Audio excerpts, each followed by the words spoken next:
奇葩嚣张的邻居竟然把鞋柜呢放在公共楼道里，看我如何一招治他，把他治得背服的。我们隔壁呢是一直没有人住的啊，房屋一直是空着，可能邻居是在其他位置有房子住嘛。然后突然有一天，就是上个月嘛，突然搬来了一对50多岁的夫妻，也就是我们的邻居啊。刚开始刚认识嘛，刚搬过来也是非常的有礼貌，相互打了招呼，印象还是可以的啊。没想到呢，有一天我下班回家，突然就看到了门口多了一排就是鞋柜啊，就是这个鞋柜呢大概做了有个1.2米左右，因为呢它还是没有那么夸张，也没有超过坐到我这边来，所以说我也没有在意，毕竟没有影响到我的生活嘛，我也没说什么，毕竟邻里邻居的和睦相处是最重要的。但没想到呀，接下来的事真的是让我崩溃了，他们不仅是搞了一个公共鞋柜，鞋子乱丢乱扔啊，根本不往鞋柜上放，扔的乱七八糟的，而且呢把各种杂物收的什么垃圾了，收的什么瓶子了，收的什么纸盒子，包括买菜的什么推车，全部都堆到门口啊，真的是让人看得非常的崩溃。大家明白那是什么感受吗？就是大夏天自己一推开门，出门就是一堆臭鞋啊，包括鞋臭味、脚臭味，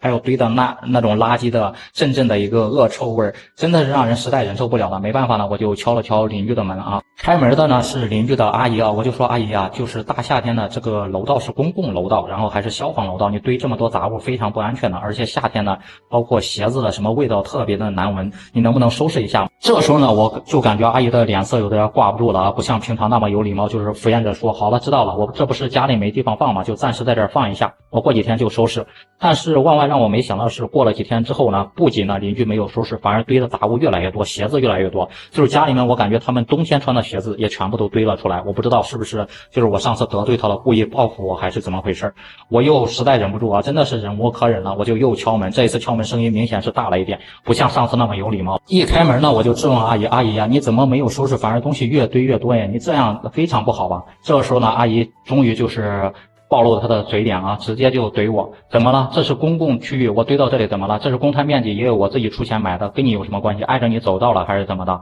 还每天说有味儿有味儿，你是狗鼻子呀，每天都能闻到味儿。其他邻居怎么没有意见？就你有意见，就你事儿多呀？你年纪轻轻怎么这么多事儿了？我放在这里怎么了？碍你什么事儿了？又没有放在你屋里。真的是阿姨的一顿话把我怼的竟然是顿时语塞了，顿时哑口无言，顿时懵了。然后呢，没等我反应过来，阿姨砰的一声把门就给关上了，留下我一个人在门外，完全是闷圈的一个状态。没有办法啊，看来说理是说不通的，真的是秀才遇到兵，没办法，我只能跟物业打电话了。物业经理呢也是反复劝阻了几次，包括呢他们之前就表示，他们之前就跟这个邻居说过不能堆放杂物的，也是帮他们收过几次，但是呢没有办法，他们不听，顽冥不化嘛。你每次帮他收完之后，他们第二天呢又摆出来了，真的是拿他们也没有办法。物业经理也只是摇摇头。最后呢，我只能跟消防投诉，说他堵着公共楼道有消防安全隐患。消防的人员来了之后呢，敲他们的门，他们死活也不开门，怎么也都不开，而且呢嘴里还一直在骂骂咧咧的，说我多管闲事，说我狗拿耗子，说我这种人呢就不配当邻居啊，真的是骂的特别的难听。人家消防员也非常的无奈，把他的杂物临时给清走了。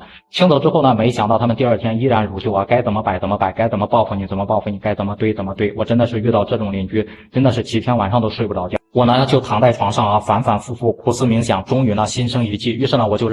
第二天找了一个木匠，然后打了一个箱子，就放在他们家的鞋柜旁边，然后我就在网上买了很多廉价的过期那种什么鱼罐头、腌菜、榨菜什么，反正是气味越重越好的东西啊，全部放在这个置物架上，就挨着他的鞋柜来放。而且我每次吃完海鲜那种海鲜的垃圾，我也不再带下去了，也放在这个置物架上啊，真的是啊，整个的鱼腥味、鱼臭味混合这个鞋臭味啊，我每次出门呢都要戴2层的口罩。这个阿姨呢，隔壁的阿姨终于是忍不住了，敲我的门，怒气冲冲的说：“小范呀，你怎么这么不道德？你把这么臭烘烘的东西放到楼道里，放到我的鞋柜旁边，真的合适吗？”我说：“阿姨，你放一个鞋柜放这么多杂物在公共楼道里合适吗？你考虑过别人吗？”阿姨呢也被我怼得哑口无言啊，最后说要去物业投诉我们。最终的结果就是物业也没有办法，因为是你事先放鞋柜在先嘛，你不挪鞋柜，我就绝对不会把这些臭烘烘的什么鱼了、什么泡菜呢跟移位置啊跟挪回去，我就一直放在这里。反正呢，我把门一关，所有的臭味我都闻不到。我在家里无非就是戴个口罩而已，但是你的鞋呢可受不了我这些鱼腥鱼臭的一个熏陶啊。最终呢，隔壁的阿姨跟邻居呢也是受不了了，就找我来协商，说小范呀，你能不能把东西给挪进去？